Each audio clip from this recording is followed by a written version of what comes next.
Guru Sakshat Parabrahma Tasmai Shri Gurave Namaha. Thank you. And now I request Ramesh to kindly introduce the three speakers. Over to you, Ramesh. Thank you, Sajani. For a moment, I thought to skip that. So today we have three wonderful speakers with us, Dr. Sandhya ji and Mrs. Aruna ji and Jyothi ji. So Dr. Sandhya ji is a student of Vedanta for 30 years and under the guidance of Hegde ji for the past 6 years. She's trained in the US as a senior consultant pulmonologist in Bangalore. She's the founder and past president of the Indian Association of Bronchology and the author and the international speaker at the bronchology conferences. So welcome, Sandhya ji. And Aruna Ravalji is a student also of Vedanta under Hegde ji for about 6 years. So it appears to be that they're both classmates at the Vedanta Institution, and senior consultant in interior designer for both residential and commercial projects for the past 30 years.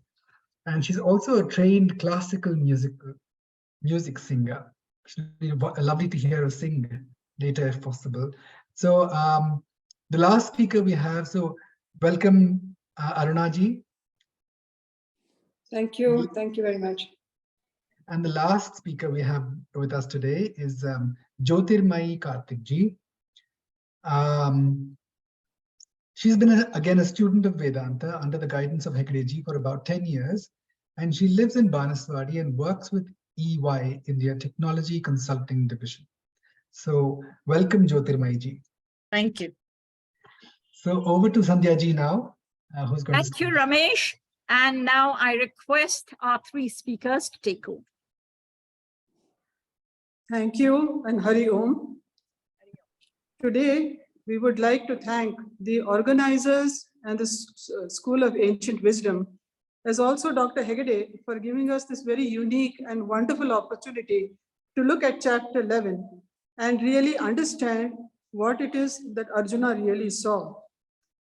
Today, the chapter is Vishwarupa Darshana, and this means this is very important for us. It's a very beautiful chapter, is also very important, not only for Arjuna, but for the seekers in Vedanta as well. What it really shows is what the world is really all about, and it is actually the culmination and the goal of all our sadhanas and seekers. Now let us start. First, I thought what we would do is look at what is Vishwarupa Darshana and then go on to the verses. So we will have a small glimpse of what is Vishwarupa itself. Now, normally we live in a triangular format. We, because of our ignorance, think we are our own mind and body. Then we think we have a me and we have a mind, and we have our relations as also possessions. We look on God as a superior being who can help us in the world, and also we pray to him always. But when we look at the world, we look at the immovable and movable objects. We look at each person very differently, and also each object very differently. And then when we transact with the world, we have our own sets of raga and dvesha, that is, we like something, we dislike something, and then also we have desire and anger. We want something, that is kama, and we don't get it, we get angry, and that is krodha. So we are always living in this type of a triangular format, and we are bound by three things: time, space, and the effect and cause. That is our karma theory. Next slide. Now, Bhagavan tells us that we are actually divine beings, and the goal of our life is not material benefit, but to divine ourselves, that is Arupa Brahma or Moksha. And he says, change your attitude, change your focus of your mind. And how do we do this? Well, he gives various steps, which we have looked at in the previous chapters. The first one, Karma Yoga, mental cleansing, reduction or removal of the Raga, Dvesha, Kama, Krodha, and so on. So our ego becomes a little less and we begin to see more equanimity in the world. Then we go to Saguna Upasana, meditate on a deity, Ekarupa Darshana. Then we have our restless mind being removed, focusing power increased, and we go on and on with Saguna Upasana. And eventually we go to the stage of Jnana Yogyata as also Jnana Yogis. Here we listen to the scriptures, we listen to our gurus, then any doubts or clarifications that we have to have are cleared away. So we have Shravanam and then we have Mananam. And the last stage, which is probably the most important stage, is that of Nididhyasanam. And once we understand what is the world, what is my nature, what is the nature of the things that are happening to me, then we go to Nididhyasanam stage. And Nididhyasanam is probably one of the most important parts of the entire sadhaka process. Because here, what happens is we are imbibing or understanding the words of the Shastras or words of the Lord. Our personal conditioning has been completely changed. Our mental likes, dislikes, and perturbations, obstacles, everything is gone. And so we realize that whatever happens to us is what is called prasada buddhi. That means that whatever happens to us is either a part of the Lord's creation, our own karma, the Lord's will, and so on. So we look at equanimity. We are completely calm, we are peaceful with whatever is going around us. And this leads to a reduction in the ego. This leads to a reduction of the me and the mine. And we have total acceptance or reverence for creation. And this is divinization of the world, divinization of myself, and understanding that the entire world is the Lord himself and really nothing else. There is no differentiation in the cause, but there may be differentiation in the name and the form that is visible to our limited vision or our eyes. And this acceptance is called Vishwarupa Darshana, to understand the nature of myself, what is happening to me, the nature of the world, and all that. Now, why is this so important? This chapter is important because it does two things. It changes Arjuna's attitude towards the war. He's able to fight the war more easily. And also, it gives us a little help to see that once we have this type of a Vishwarupa Darshana, we are only one step away from Arupa Brahma or Moksha. So we have completely divinized not only ourselves, our world, our situation, and everything else. So this is what is called sadhana, which the sadhaka does. And this is the importance of this chapter for the sadhaka also, apart from being important to Arjuna himself. Next slide. So if we assimilate the teachings of the prior chapters, what happens?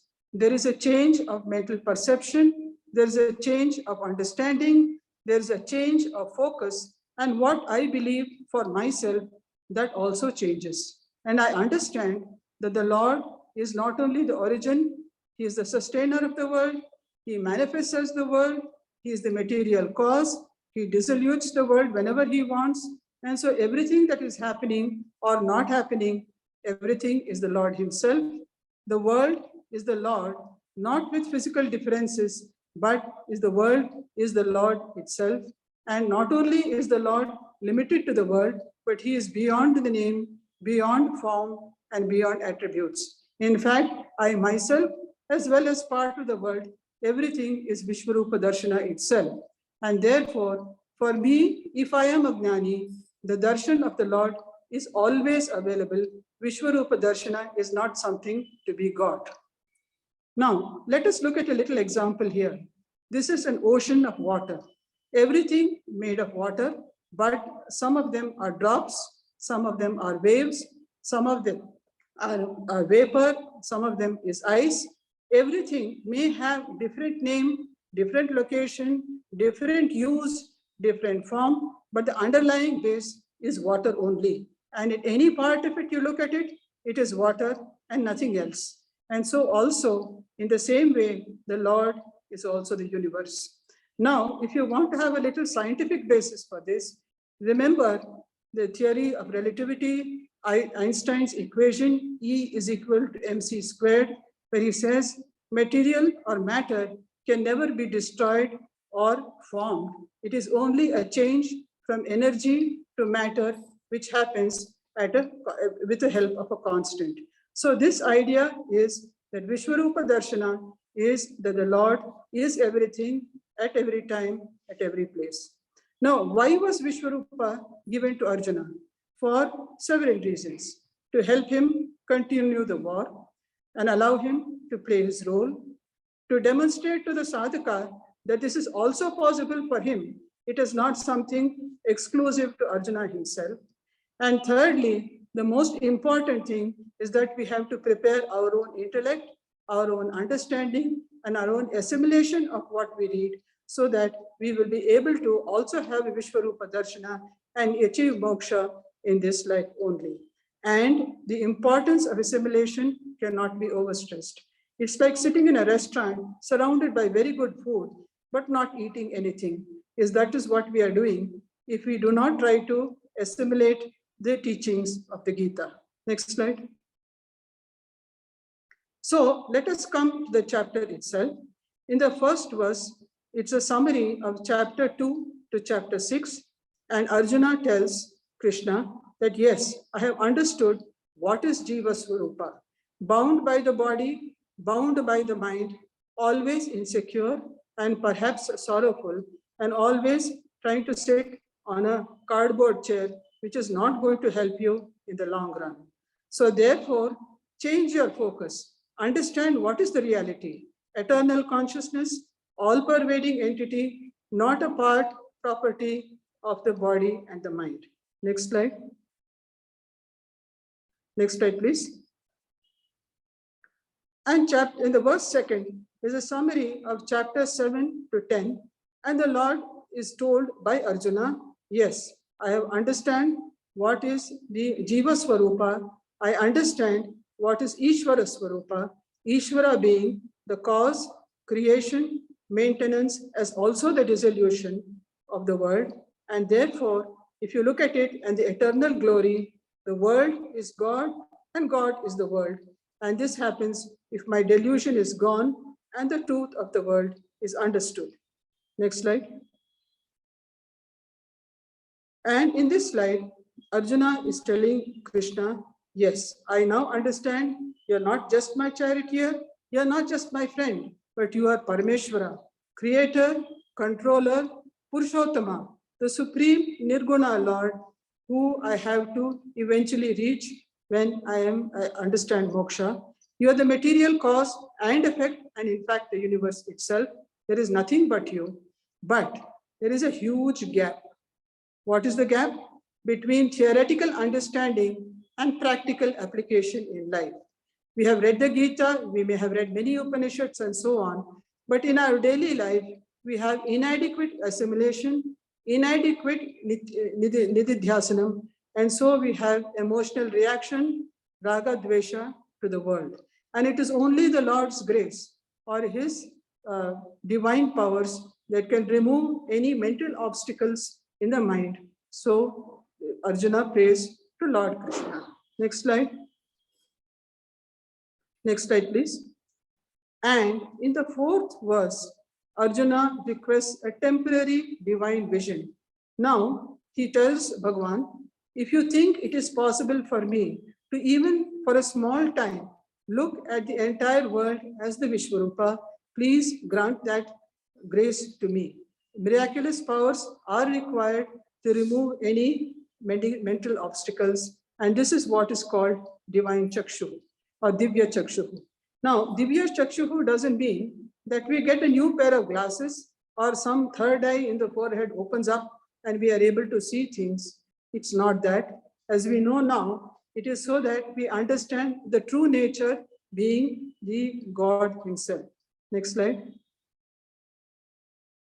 And so Bhagavan says, not only will you be able to see everything, But time and space mean nothing to a person who is in Vishwarupa Darshana. You will be able to see from one place the entire creation and events of many years. You are going to see only in a few seconds. So I am not bound by time, not bound by space, and not bound by movable or immovable world.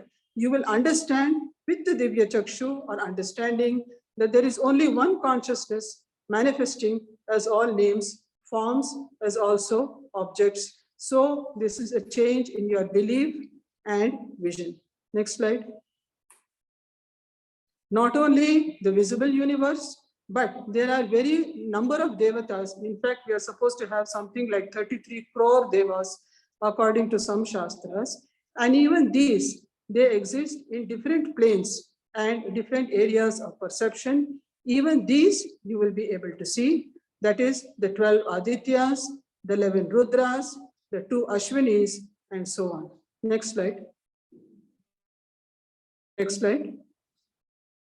And this is the prior slide, please. This is a compilation of what the rishis have seen as the 12 Adityas. It is actually the sun that is moving in all the 12 months, which have a different form. Then you have the 11 Rudras, which are the controllers of the senses, the mind, the ego. Then you have the controllers of fire, that is the devatas for the fire, air, water, and so on. And finally, the Ashwini devatas, who are represented with heads of horses. They are supposed to be the celestial physicians for all the gods. So these exist in different planes of understanding or perception, and this also you will be able to see. Next slide. And so Krishna says, yes, Arjuna, you see the entire universe, not only the physical universe, the various other planes, and whatever else you want to see, your wish will come true. You will be able to see everything that you are. I will give you the Divya Chaksha and also the divine eyes to behold my mystic opulence, and all that exists is the manifested Lord himself. Next slide. And so here Arjuna gets a temporary Divya Chakshu or divine vision. And he is so overwhelmed by wonder. Not only is he wonderstruck, he is dumbstruck as well. So he is not even able to utter a single word, not even able to describe what he sees. And in this slide, what he does is that this is Sanjaya talking to Dhritarashtra and telling him what it is that Arjuna is seeing. And only later on, Arjuna will be able to make his own words come true. And here, Sanjaya himself was having divine extrasensory power. He was able to transmit to the blind Dhritarashtra all that was happening at the battlefield. And so this is Sanjaya's description of what Arjuna sees. Next slide. The universal form of Bhagavan. Not only is Krishna the local body, he has got innumerable mouths, eyes, astonishing features, he's beautiful, he's got multiple weapons, he's got celestial garments, beautiful divine ornaments, everything. So the entire beauty of the world of Krishna himself in his original form, in the original glory, everything Krishna is able to understand as part of the divine Lord. His resplendent spaces in all directions, so he is not limited in any way. Next slide. So he has gone from the finite to the infinite, from the limited to the limitless. And he finds that Krishna's glory is so enormous and the effulgence is so enormous that if you compare it even to 1,000 suns rising in the sky simultaneously, perhaps they cannot be compared, because Krishna, of course, is the origin of the suns himself. Next slide. And not only the physical universe, the entire galaxies, planets, the lower beings, the upper beings, various, all these 14 types of things that are available, everything was seen in that body of Krishna himself. And Arjuna is overstruck by wonder.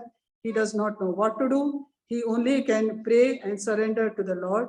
He has had a divine change in perception, cognition, and he has seen the entire universe as made up of the Lord. In fact, there is one calculation which says that only 1/4 of the Lord's glory is manifest, 3/4 is not manifest, and we cannot even believe or imagine to our limited vision and mind what the glory may be. But this is what Arjuna sees. Next slide. And from verse 15 to 22, there is a change of meter, suggesting Arjuna has become humble. He is being wondered, he has got reverence, and later on he will have surrender. But right now, he says the world, ordinary world, as the extraordinary Lord. He sees Brahma, he sees Vishnu, he sees all the divine sages, everything is coming out as a manifestation of the same universal energy, the same universal consciousness, and the same universal existence. So he starts praising the Lord from this verse onwards. Next slide. And he says, O Vishveshwara, Lord of the universe, I see you with any number of forms, any number of hands, mouths, etc. So all that exists is you, and you are not having any beginning or end. That is, you are limitless as far as time and space are concerned. Your blazing fire is making it difficult for me to even imagine how effulgent you are. This is the limitless Ananda Swarupa, the extraordinary attitude or understanding towards the ordinary world that we see in our limited vision. Next slide. And here Arjuna praises the Lord. You are Parabrahma. You are the supreme noble object for all liberated persons. You are the supreme resting place of the universe, the eternal Purusha, the eternal manifest, beyond name and form, the changeless reality, the support of everything, but who requires no support, inexhaustible, unchanging, unaffected by anything that normal human beings are affected by, as also the protector of Dharma. You are the Lord. You are not really just a friend or a charioteer, but you are the supreme consciousness himself manifested for our benefit. And further, Arjuna praises him. Thank you.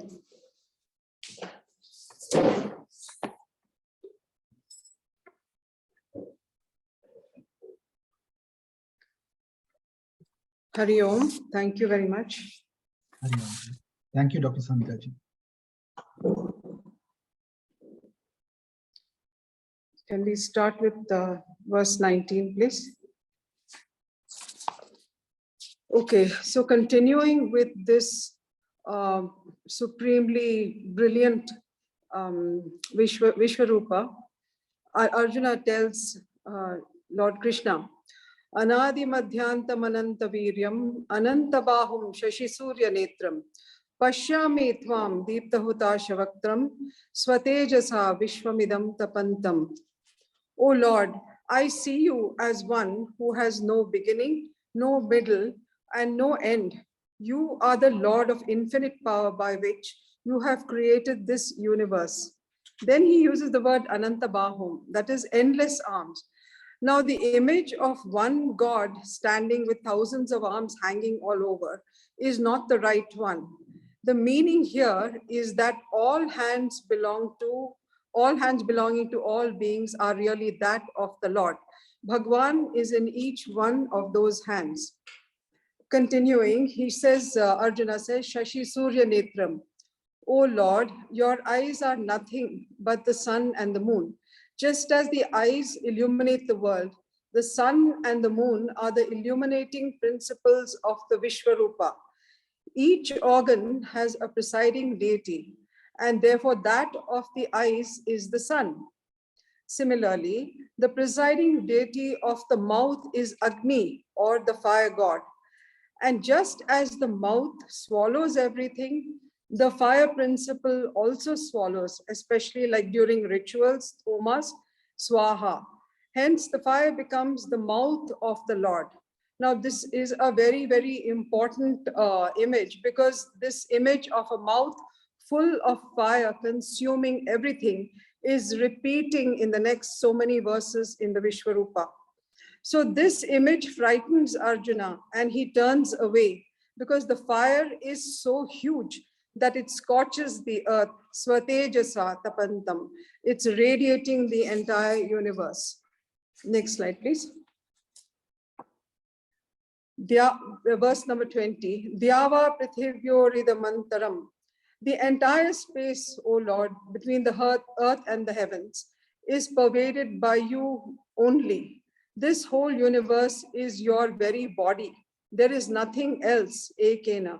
Not only that, Dishascha Sarvaha, all the directions, north, south, east, west, northeast, northwest, etc., and up and down are pervaded by you. So Arjuna is seeing the Lord everywhere. It's not like he's seeing it on a TV screen. He's seeing it everywhere. So this Arjuna describes the scene as Adbhutam, Adbhuta Rupam. He says, you alone are. This is a wonderful form. In chapter 10, Bhagwan says that I am this and I am the trees, I am the universe and all that. But here he is actually showing Arjuna that he is all this. But Arjuna sees the Lord not only as the creator, Srishti Karana, the preserver, the Sthiti Karanam, but the Laya Karanam, or the destructive principle also. So in this verse, you see two words. He has on one side wonder and amazement, Adbhutam, and the other side fear, when he sees the Ugram, or the frightening aspect of the Lord. And so he says, Lokatrayam Pravyathitam. He says everybody is frightened and terrified. Next slide, please. Arjuna says that as these people are entering your fiery mouth, they have different responses to the Vishwarupa. The enlightened people, Surasangha, appreciate this vision and approach you with prayers. Even though you are so frightening, they know that it is you. And Bhagwan's destruction is dharmic destruction, which is actually constructive. This is a mature response. Then he says, there are others who approach you out of fear, kechid bhitaha, the immature people who are fear-stricken. And then you have the Maharshis and Siddhas who chant loudly, chant prayers, because they know that the war is about to begin. And so they pray for the welfare of the universe. Mangalam. Verse 22, please. Next slide. Arjuna says, oh Lord, the Vishwarupa is accessible not only to me, but to all people who have the Divya Chakshu. That is the changed attitude. The Lord as universe is always there. It's actually there always, but we are not able to see it because of Ahankara and Mamakara. Now, Arjuna lists a huge group of celestial beings, the Rudras, the 12 Adityas, the 8 Vasus, the Sandhyas, Devatas, Yakshas, Gandharvas, all who are wonderstruck and looking up at the Vishwarupa in awe, in fact. Next slide, please. In verse 23, from this verse onwards until verse 30, you see Arjuna in a terrible state of fear. He says here, Te Rupam Mahat, your form is wonderful. You have Bahuvaktra Netram, countless faces, countless eyes, many hands, many stomachs, and then comes the word Damshra Karalam, the fearful mouth, full of fire, with protruding teeth, with a huge, endless number of canine sharp teeth, Damshra. Frightening aspect of the Lord represents actually the inexorable march of time. Now to Arjuna, God as creator is great. As preserver, also wonderful, but God as destroyer, very difficult to accept. So Arjuna's reaction is moving from thinking awesome to, oh my goodness, awful. He says, everyone is frightened looking at you, and so am I. Next slide, please. Continuing in the same way, verse 24, Arjuna appreciates the wonderful form of the Lord, Nabhasprisham. Your form is touching the sky. You are brilliant with millions of stars and planets. You have manifold colors, Aneka Varnam. Deepta Vishala Netram. I see your eyes large and shining. But again, Vyatananam. He sees the mouth of the Lord with the enormous fire. And seeing this, he says, I am disturbed, weakened, Samam to Vishnu. I have lost my confidence because of this aspect of Kala, the time principle. Next slide, please. The verse 25 begins again with the word Damshra Karalam. Arjuna cannot but look at the mouth of the Lord with the protruding, horrifying teeth. The pain caused by the people rushing into the mouth is horrendous. Kala Nalasannibhani. It's like Pralaya, according to our scriptures, all creation is dissolved in pralaya. So the mouth of the Lord looks like that to Arjuna. And he's totally confused. He doesn't know where he is. Na labheta sharma. He says, I have lost my peace. Therefore, he's pleading with the Lord. Please be kind to me, Jagan Nivasa, you who are the abode of the universe. Next slide, please. Now, verses 26 and 27 are both particularly terrifying because the mouth of the Lord becomes even more prominent. Remember that this is on the battlefield and Arjuna has to start the war. So Arjuna sees many soldiers entering the fiery mouth of the Lord. Among them, the sons of Dhritarashtra, Vaktrani Vishanti, entering that fiery mouth, soldiers from both sides, and many people dying. Then he sees Bhishma, Drona, Jayadratha, Karna entering the fiery mouth, and Arjuna finds it very difficult to face this. Remember, at the start of the Bhagavad-gita was Arjuna's despondency, saying, how can I kill Bhishma, Drona, etc.? And yet in this vision, he sees them all perishing. Verse 27, Arjuna says, all these people are rushing towards death into your fiery mouth with the countless sharp teeth, damshtra karalani, again the same word, used to describe the mouth of the Lord. And he describes it very, very graphically. Some skulls are crushed by the teeth, some with the legs and other parts of the body all being crushed by the teeth. It's a very gory sight that he's seeing. Next slide, please. In verse 28, Arjuna expresses in this verse that it is not only the lot of the warriors, but also that of all living beings. This is the plight of everything on earth. Like many streams and rivers flow into the ocean, samudra meva bhimukha dravanti, all living beings inexorably flow into the direction of the fiery mouth of the Lord or time. This is inevitable. And time is the all-consuming abhivijwalanti, the blazing inferno. Next slide, please. Verse 29, Arjuna here likens the blazing mouth of the Lord to a lamp towards which insects and moths rush with great speed, samriddha vega, to their destruction. But this is nothing but a description of time, the kala tattva. This aspect is described in this manner. Similarly, we can stretch this interpretation to say that those craving and running after samsaric happiness are also speeding towards their own ultimate destruction. Next slide, please. Verse 30 is a very interesting comment by Arjuna. He says, not only are you swallowing the world and its beings who are caught, tormented and suffering, but Leli here say, you are licking your lips and you look like you are relishing this like after a nice meal. All the while, the heat of the fire in the Lord's mouth is spreading all over, tormenting everyone. So as you can see, Arjuna is beginning to wonder and doubt Bhagavan. Until now, Bhagavan to him was a kind, compassionate, sympathetic person. But this is a side of the Lord that he never knew existed. So basically, we will see that the fiery mouth of the Lord actually represents the Kala Tattva, or the time principle, which devours everything. In verse 31, therefore, Arjuna expresses his basic doubt now. Who are you, he asks. I am not able to understand you nor withstand your frightening form. He says, pranams to you repeatedly, but I don't understand this role of yours. So he asks two very important questions at this point. That is, I would like to know who you are, the cause of the universe. And secondly, what is your function? These are like critical questions that come from trying to understand the cosmos. So Arjuna's response, you can see, has moved from the earlier verses of one of amazement and wonder to the second stage, one of fear, total fear. But before he goes to the stage 3 of surrender, the Lord answers him. And this is a beautiful verse. Verse 32.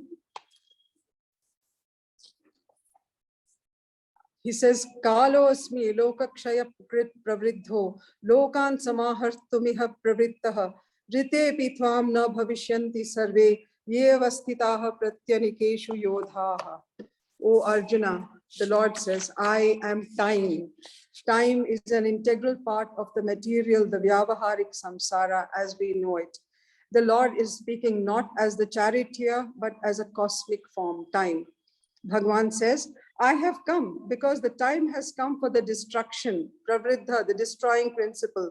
All these people have to die. Their prarabdha is over, but a lot of people will perish on both sides. And this is in accordance with the law of karma. If the universe is my body, then time is also a very strong part of it. Next slide, please. So verse 33, Bhagwan says that whether you fight or not, this is the end result. The time has come for all these people to perish. Therefore, tvam uttishta, get up and fight a dharmic battle for which you will get fame, labhasva yasha. Get up and fight. Nimitta matram bhava savya sachin. This is an oft repeated phrase saying that be an instrument in my hands and also get covered with glory. Savya sachin means a person who can use both hands, an ambidextrous person. Next slide, please. Verse 34, Bhagwan is telling Arjuna that he has to align with the cause of dharma.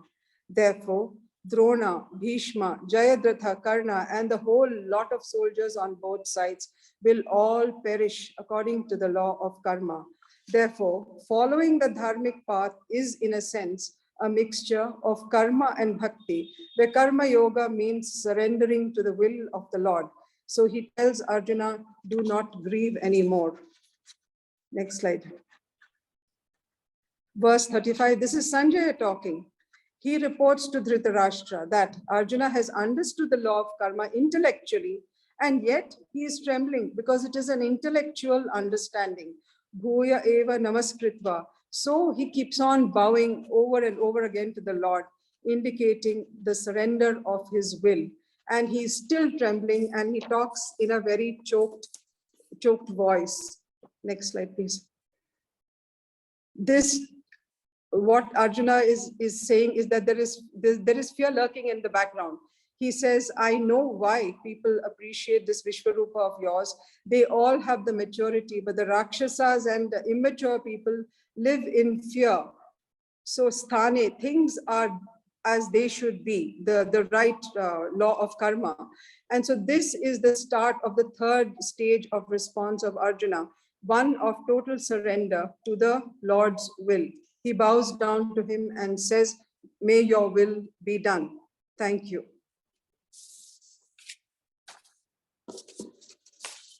Thank you, Arunaji. I will continue from where Arunaji was explaining about Arjuna's surrender to Krishna. Thank you, Ji. We understand the purport of Vishwarupa.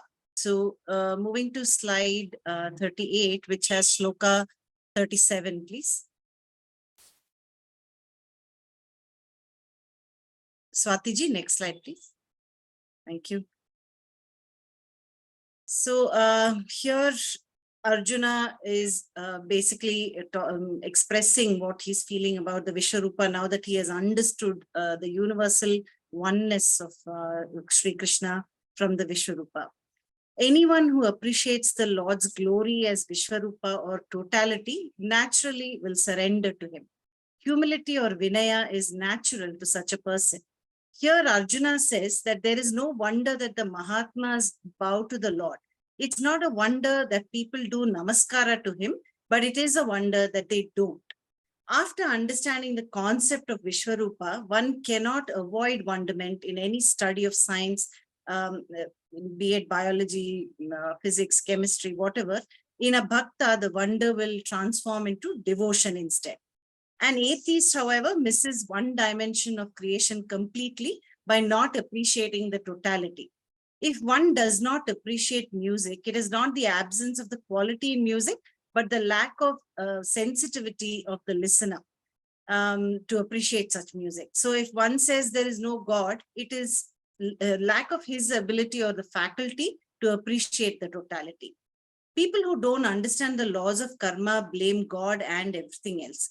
They don't understand that their actions in the past, including past life, has a bearing on their current birth.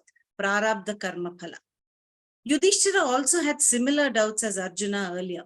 He had to be told by learned rishis that all his experiences of both joy and sorrow are the result of his actions from his past life and early life in the current birth. Even Nala, Krishna, Rama all had to endure karma phalas. This indicates that there are curable and incurable karmas. One has to develop a mental preparation to manage the impact of these phalas and have faith in the Lord. Moving on to the next slide, please.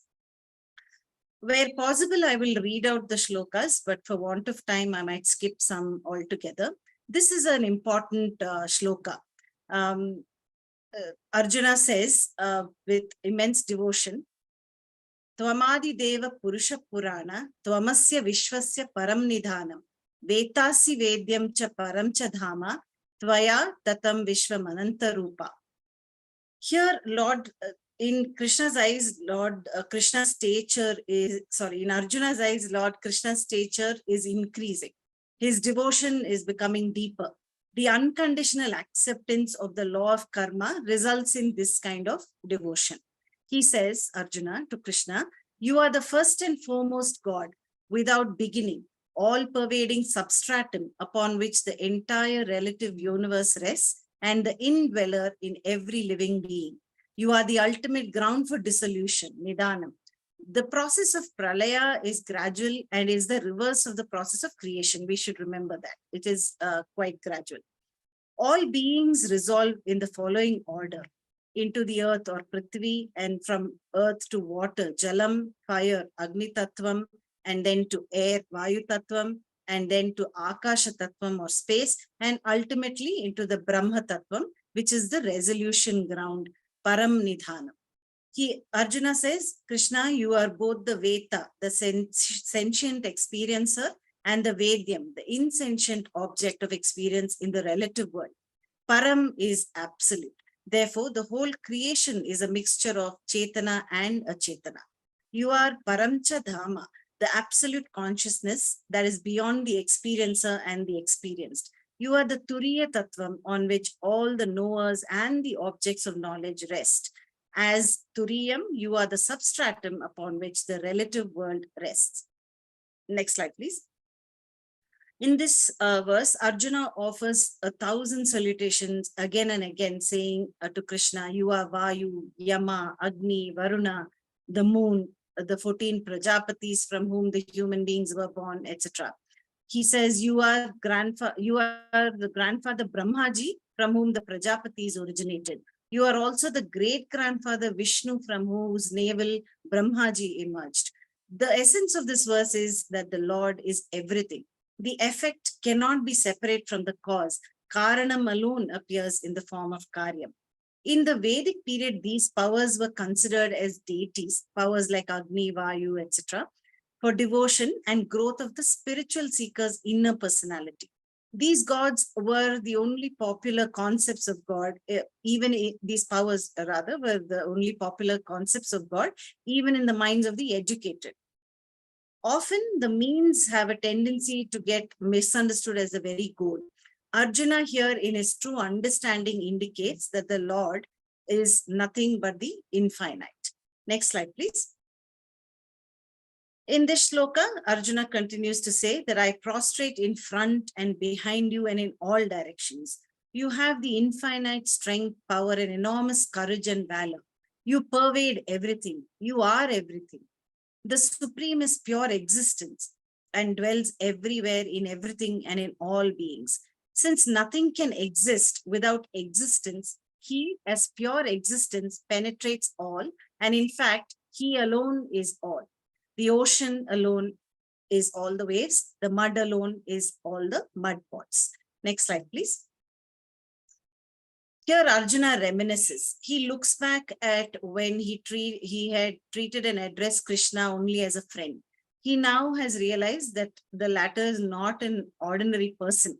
He regrets that in the past, in his interactions, he had not given Krishna the respect that he deserved, now realizing that he is the greatest infinite God. Although Krishna does not expect it, Arjuna asks for forgiveness for treating him in this manner. Next slide, please. Arjuna continues to reminisce that when he considered Krishna as intimate friend, he must have in rashness, in familiarity with Krishna, called him by his pet names and many other manners of addressing him. And with the realization and recognition of Krishna as the infinite now, the mortal in Arjuna prostrates in complete loyalty and adoration and pleads for mercy and forgiveness. We understand from this that the very effect of the Gita is to bring the truths of the Vedas and the Upanishads to a routine workaday world. Great and thought-provoking Vedantic truths are brought down to easy familiarity with such frequent psychological touches given by Maharshi Vedavyasa in such shlokas. Next slide, please. I'm on slide 44. Yes, correct, thank you. In this verse, Arjuna is again continuing to praise the Lord. Now he is talking about the three worlds. He is attributing this to the experiences that we have in a waking, dream, and deep sleep states. So Bhagavan is space, time, and the events in them. He is also the law governing the events. This means that when one experiences any one of them, he is experiencing Bhagavan intimately. The person who is aware of this is a Madhyama Bhakta. Arjuna now begins to understand the Lord this way and is overwhelmed with devotion. Next slide, please. Arjuna seeks forgiveness repeatedly. He feels guilty that he had insulted Krishna by treating him as a common friend.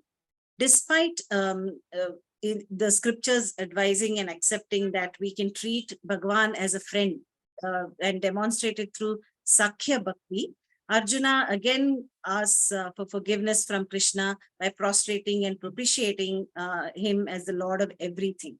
He asks Krishna to forgive him as a father would a son, a husband would a wife, and a friend would forgive another friend. Next slide, please. In Arjuna's mind, there are mixed emotions after obtaining the Vishwarupa Darshana. On the one hand, he is elated to have witnessed Vishwarupa. But on the other, his mind is full of fear from the sight of the many mouths and hands that he saw. Although he received the Divya Chakshu as a gift, he is mature enough to absorb the impact of the Vishwarupa. Only the Divya Chakshu gained by one's own sadhana is permanent. This is what we should understand here. Only the naturally developed mind, free of ahankara and mamakara, will appreciate Vishwarupa. To go from Ekarupa Bhakti to Anekarupa Bhakti, Raga and Dvesha must be tremendously decreased. Next slide, please. Arjuna explains in this stanza the traditional form of Vishnu. He is requesting Krishna to go back to his original form. He is asking him to assume the Ekarupa Ishvara of Lord Vishnu with a crown, gada, chakra, chaturbhuja, etc. This is a figurative representation and a symbolization of the entire concept of truth. That is what we should understand. Man achieves things by the strength of his hands. And so the Lord who is all powerful is symbolized with four hands. Swami Chinmayanandaji explains the four symbolic instruments with which the Lord is represented in his four hands are the club, the discus, the conch, and the lotus. The call of the divine, he says, comes to everyone when the Lord blows his conch. And if this goes unheard, the club follows to punch him. And in spite of that, if man continues his own mistakes, the discus chops him down. In the case of the roar of the conch is obeyed, then one gains the lotus, a flower that represents peace and prosperity. The lotus signifies spiritual perfection. It is widely quoted in all our scriptures. Next slide, please. So Krishna now steps in. He understands and accepts Arjuna's request to withdraw the Divya Chakshu and withdraw the Vishwarupa. He is pleased with Arjuna's devotion, and the Lord gave Vishwarupa Darshana using Maya Shakti and displayed his brilliant form consisting of everything in the universe. Now Krishna says that no one has ever received the Vishwarupa Darshana in the manner that Arjuna has received. We may wonder why that is mentioned here, whereas Yashoda has actually also seen this form before. Here we must understand that the Lord is emphasizing that very few and deserving people only have seen him in this glorious form, and it only means that this intellectual realization of the universal oneness has not been gained by anyone placed in the same circumstances as those of Arjuna in the war front. Next slide, please. Krishna declares, no sadhana is enough to see this universal form. In this stanza, he talks about how through Vedas or charity or other austerities, you really don't gain the Vishwarupa. This is called the Nahi Ninda Nyaya. We must not mistake this for Krishna undermining or dismissing the entire efforts of charity and scriptural studies, etc. This Nahi Ninda Nyaya is basically a logic frequently presented in our scriptures where one sadhana is highlighted and the others are downplayed. It does not mean that it is completely dismissed. So, for example, the vision can be illumined only in the clear light of an integrated, interned intellect, says Lord Krishna. For example, the cooking in itself cannot appease hunger. It does not mean cooking is not necessary. Cooking is necessary, and after that, it has to be followed by eating. Only then the entire task is completed. Here, Krishna merely means to say that although these are the means preparatory to the final end, they are not to be confused with the goal in itself, which is identifying ourselves with the universal oneness. Next slide, please. In this stanza, Krishna is assuring Arjuna that there is no imposition. If he wants him to, if Arjuna wants Krishna to withdraw the Vishwarupa, he will do that. He says, Arjuna, if you're not ready for Vishwarupa Darshanam, I don't want to impose that on you. Clearly, there are people who are not ready for moksha. To understand the value of moksha, one should have tremendous amount of maturity. If one is not ready for moksha, he can continue to live a dharmic life, follow karma yoga until he is ready to pursue jnana. In one instance, a lady mentioned to Swami Paramarthanandaji, I want to become a gopi, one of the gopis, and I want to have Rasa Krida dance with Sri Krishna. If that desire is there, and if moksha has to happen before that, I don't want it. Because after moksha, there is no rebirth, and I will not be able to fulfill that desire. So similarly, Arjuna, Krishna says to him, if you are not ready to see the Vishwarupa, I don't want to impose upon you. You can have Ekarupa Bhakti, ask for Artha, ask for Karma. Only one condition is follow Dharma. And whatever you get legitimately, take that as Bhagavan's gift. Next slide, please. In this shloka, Krishna withdraws Arjuna's Divya Chakshu. Here, Sanjaya is now taking over when the transformation or the transition is happening. He is explaining to Dhritarashtra what is transpiring on the battlefield. So the transformation from Vishwarupa to Ekarupa is not physical. We must understand that. Krishna simply withdraws the Divya Chakshu, the powers that he had bestowed upon Arjuna. Well, the deeper meaning is that when Aham and Mama go away, Vishwarupa Darshana comes. It is like taking a picture of a person with a mountain in the background. If the focus is on the person, the mountain is blurred and not clearly visible. If the focus is on the mountain, the image of the person becomes blurred. Therefore, the focus determines the vision. When our consciousness is trapped in the narrow focus, we are unable to see the Vishwarupa Ishvara. To get the Vishwarupa Darshana, the mind has to be expanded and rarefied beyond Ahankara and Mamakara. Next slide, please. Arjuna is again speaking here. He is assured, he is relieved, he is feeling quite happy that he is seeing the original form of Krishna, the most familiar form of Krishna. We must understand that when an unprepared student like Arjuna is suddenly pushed into the spiritual ladder and made to experience truths that is not comprehensible by him, he feels confused. That is what transpired when he saw the entire Vishwarupa Darshan, Vishwarupa. Sri Bhagavan Uvacha, he's coming, Sri Krishna is coming back here and he's saying that he's emphasizing this is a very rare vision that we have seen. Most devas and people who have undergone a lot of austerities also have not had the privilege to see this, but you have been bestowed with that privilege. Slide 54, please. If I missed transitioning the slide, sorry about that. I'm on slide 54 now.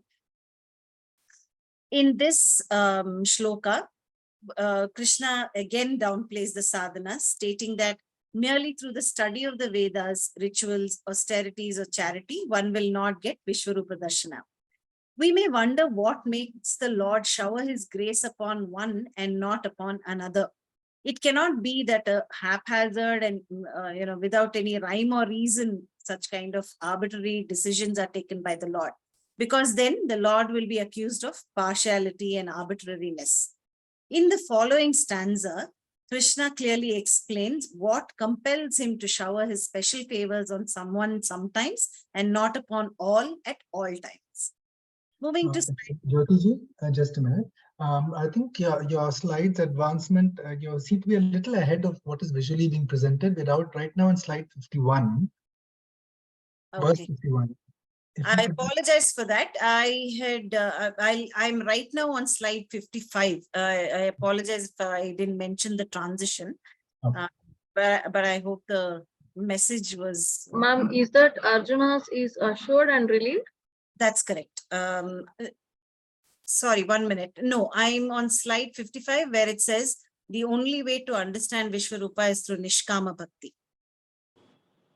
Verse number 55. Verse number, no, verse number 54, slide number 55. Yes, this one. Previous one, please. Yes. My apologies for causing that confusion in the transition.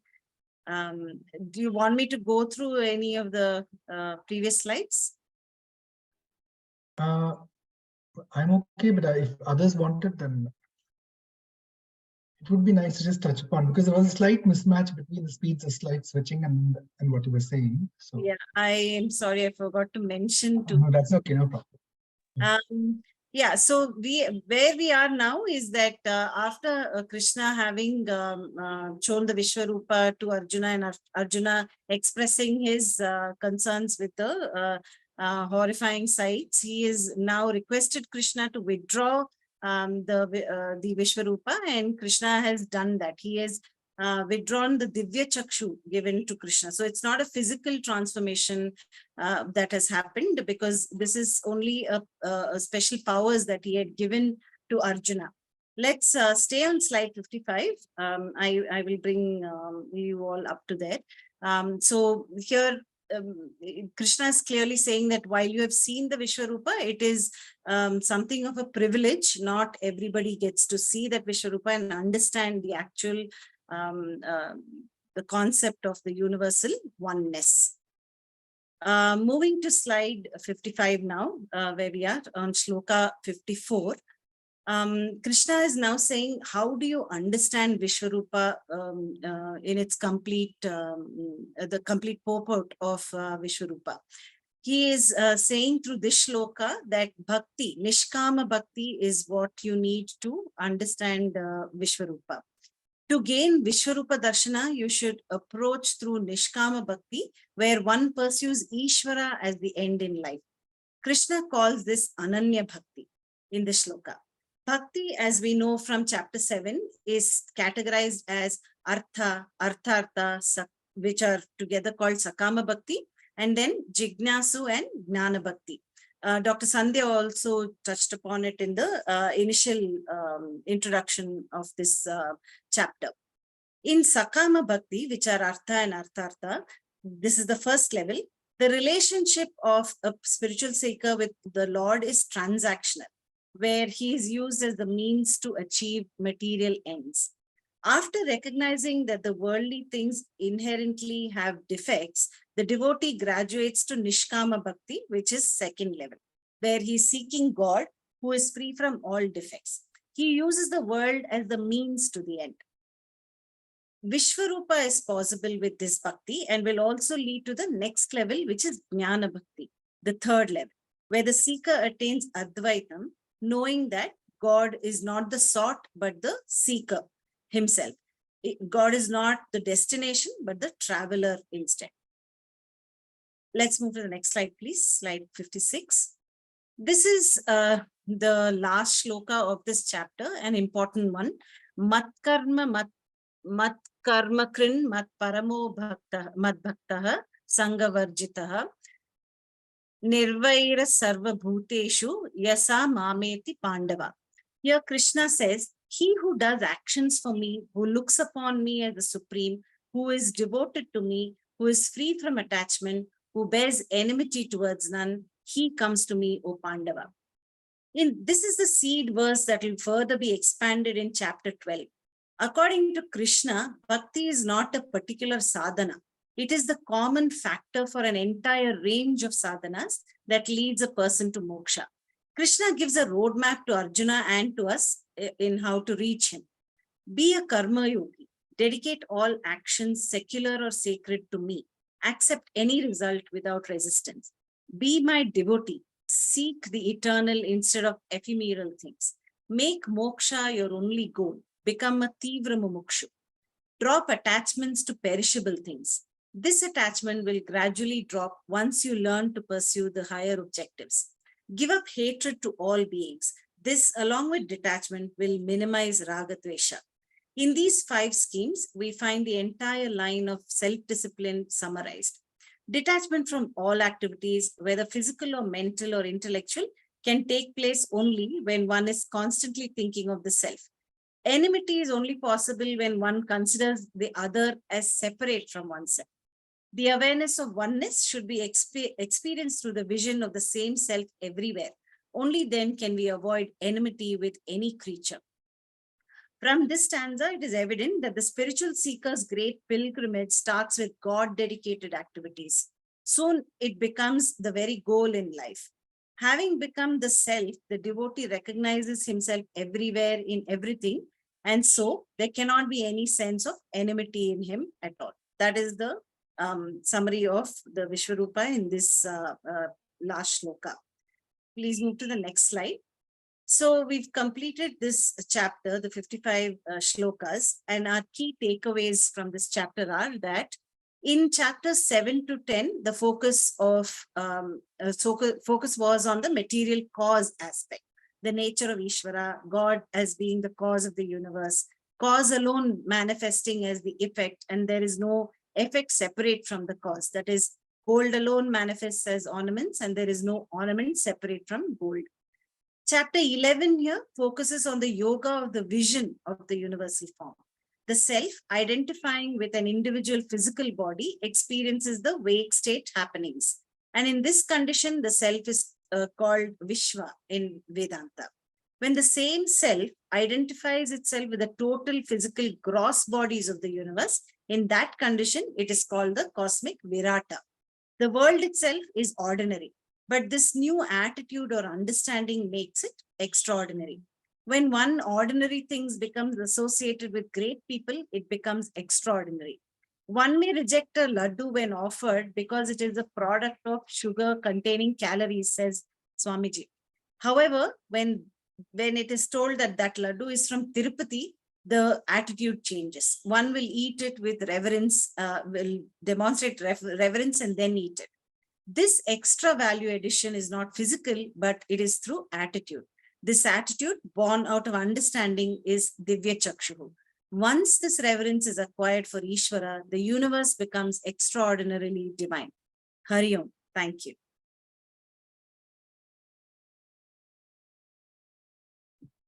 Hari Om, Jyotirmayi.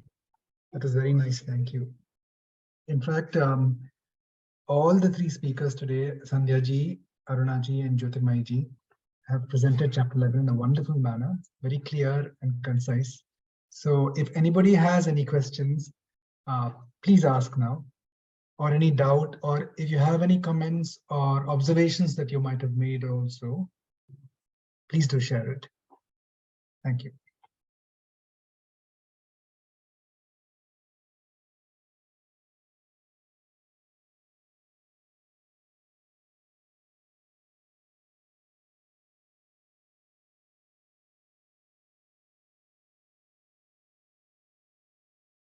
Okay, it appears that people are